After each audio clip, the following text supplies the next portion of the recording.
Hooey! Welcome to a new episode of Nate's MMA Corner. If you watch my show, you're in my corner. Okay, so today's episode is a post-fight show for Machida vs. Dollaway, and then a pre-fight show for UFC 182, John Jones vs. Daniel Cormier. So let's get started with the post-fight show of the main card of Machida and Dollaway. Okay, that was the main event. It was a 5-round middleweight clash of two top 10 middleweights. And they had 5 rounds, but they didn't need 5 rounds. Machida was able to find his distance, find his reach pretty early on, and land a body kick and punches for a knockout. KO, TKO in the first round, only a minute and 2 seconds. He took out CB Dollaway. It was pretty amazing. Wow, Machida is really, he still has it after all these years. He was a great light heavyweight, now he's a great middleweight. And I think he will fight for the belt again against Chris Weidman down the line. He's looking phenomenal at middleweight, taking out Mark Munoz and CB Dollaway now, and just, wow, impressive.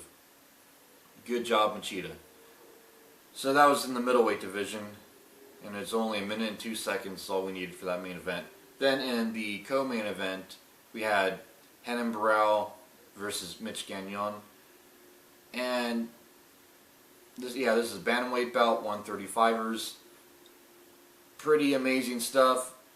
Mitch Gagnon held his own in the first couple rounds, and then Renan Barão was able to get the finish in the third round. Yeah, that was submission. That was arm triangle choke, and pretty amazing stuff on that fight too. I do think that Renan Barão looked kind of sluggish, and he was waiting to counter strike way too much, and he wasn't aggressive enough. I think we need to see the old Renan Barão back if he wants to be champion again, where he's the aggressor. He comes out with a flurry of punches and kicks, and he sets the pace. And this, I guess, newer Renan Barão, if you want to call it, he's more waiting to counter, and it's working. It worked for this match, but he kind of looked like the same fighter from the TJ Dillashaw match, and I think that could be a big weakness for him if he doesn't change things up a little bit, because I think TJ Dillashaw in a rematch would set the pace early on, find his reach early on, and maybe even attempt takedowns just to throw Barão's game off a little bit. So, you know, Barão, he has really good takedown defense. Go look at the stats, they're pretty phenomenal. Okay, so that was the co-main event in the bantamweight division. Barão submitting Mitch Gagnon in the third round. And then also in the main card, we had a light heavyweight clash with Patrick Cummins and Antonio Jr. Now this fight I was pretty much wow over. I mean, Patrick Cummins really is the real deal. I mean, I knew this guy had talent. He's one of my favorite light heavyweights out there. But I honestly expected him to get knocked out by Antonio. Antonio won the Ultimate Fighter Season 3 Brazil in the heavyweight division, and he dropped down to light heavyweight, and I was like, wow, this guy has knockout power. He has a good solid takedown defense and ground game, right? Wrong. Well, at least compared to Patrick Cummins. Yeah. Patrick Cummins, he landed some good takedowns. He really just ground and pound and just dominated each and every round. And yeah, this was in the light heavyweight division. Patrick Cummins won by unanimous decision, clean cut, no ifs, ands, or buts. And now Patrick Cummins is 3-1 in the UFC after that loss to DC.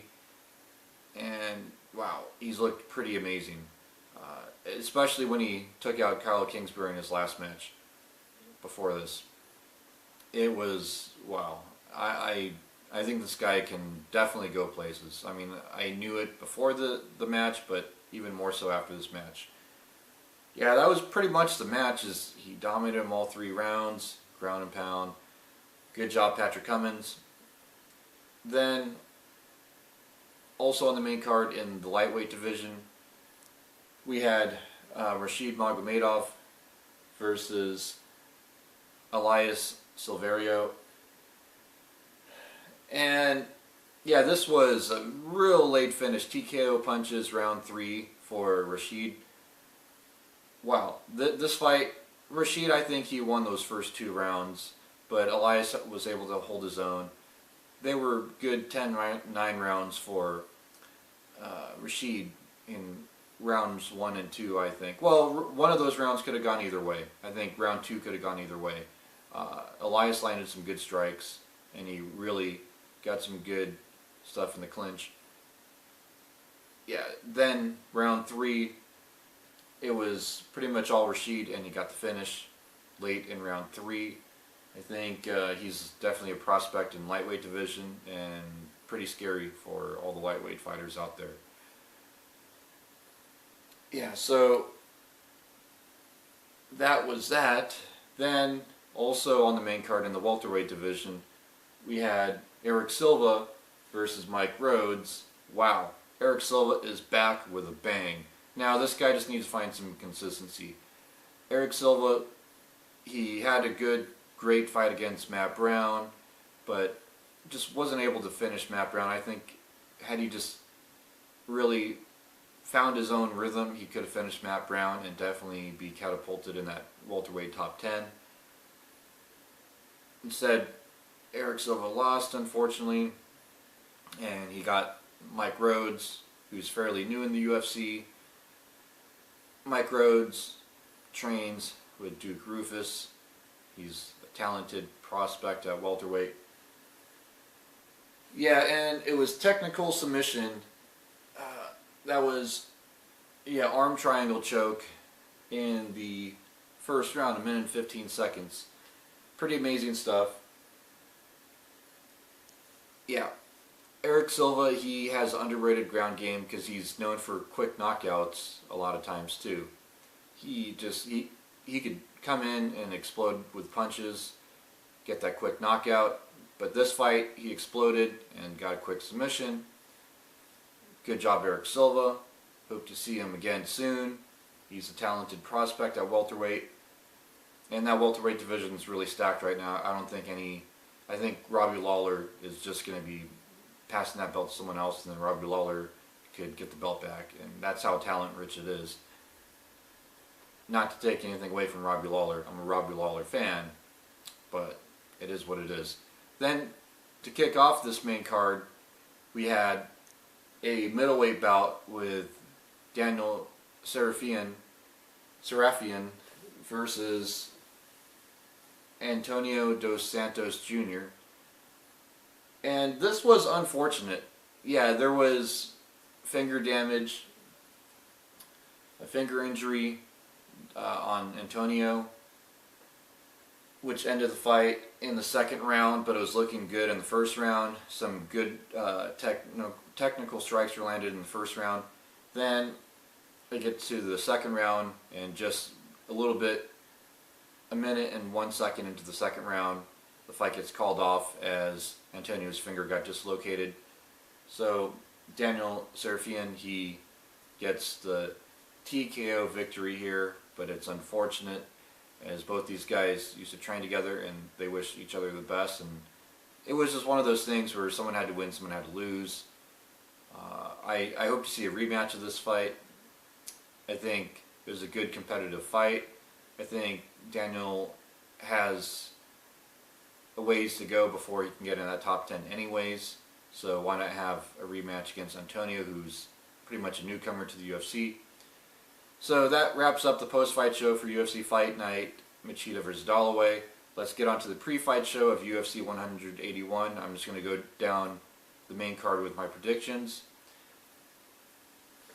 So the main event is Jon Jones versus Daniel Cormier for the UFC Light Heavyweight Championship of the World. Jon Jones looking to defend his belt again. And I think that Jon Jones will win by first round knockout here. I think he will find his distance pretty early on. Daniel Cormier is going to look for the takedowns real quick. and I think John Jones will just find his reach and start pouncing on Daniel Cormier. I think this Daniel Cormier's cardio is going to give out quickly, and John Jones' cardio wouldn't give out till round 4 or 5, and that's going to be a huge factor in this fight.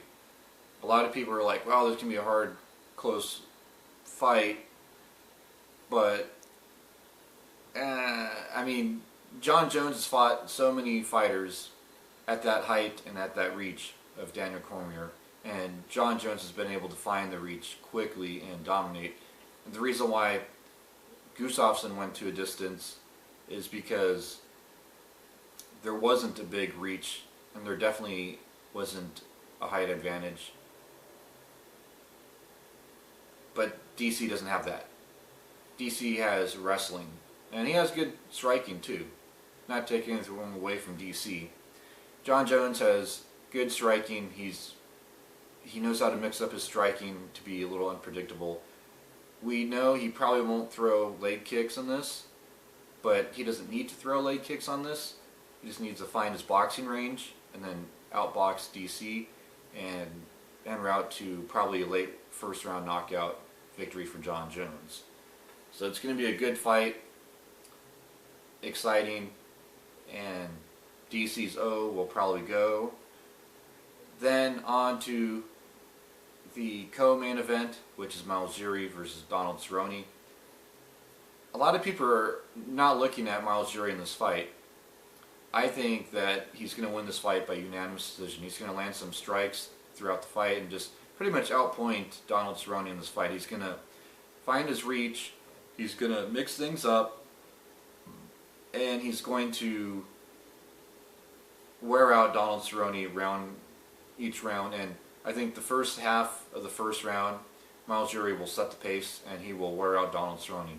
Kind of like how Nate Diaz did against Donald Cerrone. I think it's going to be somewhere in that vein. I think Malziri might take somewhat of a beating in this fight, but he'll pull out the victory. At least 29-28 unanimous decision victory for Malziri. And I'll be excited because he's one of my favorite lightweights. Yeah, then also on the main card, in the middleweight division, we have Brett Vars versus Nate Marquardt. I got actually Nate Marquardt winning this by submission in the first or second round. Don't know what submission it is. Probably, maybe I'll say rear naked choke. We'll just go with that. I think he'll take the back Brett Vars, and I think Nate Marquardt, he had a couple of hiccups, but Brett Vars, he's going to be looking for that knockout. I think that's his best chance. And Nate Marquardt, yeah, he can be knocked out, but I think his experience will get him through this and avoid getting knocked out, and eventually get it to the ground, where he will work his ground game, his killer ground game that he's known for, and get probably, yeah, we'll say rear naked choke. First or second round. Then in the flyweight division, we have Kyoichi Horiguchi versus Luis Gaudino. And I got Horiguchi winning this by unanimous decision. I think he's just, experience-wise, record-wise, talent-wise, he's that much better than Luis Gaudino. But I like Luis Gaudino. I hope Luis Gaudino wins this fight. This could, if this stays standing, I think Luis Gaudino has the best chance. He's a black belt and then some in karate is Luis Gaudino. He's an karate instructor. Yeah, I think Horiguchi, though, I think he will avoid the ground game, the stand-up, go for the ground, and pound out a victory, unanimous decision over Luis Gaudino. Maybe Luis will win a round, maybe just the first or second round, but I think it'll be 29-28 at least, if not 30-27 for Horiguchi in this fight to win. Then, to kick off the main card, we have Hector Lombard versus Josh Berkman. in the welterweight division.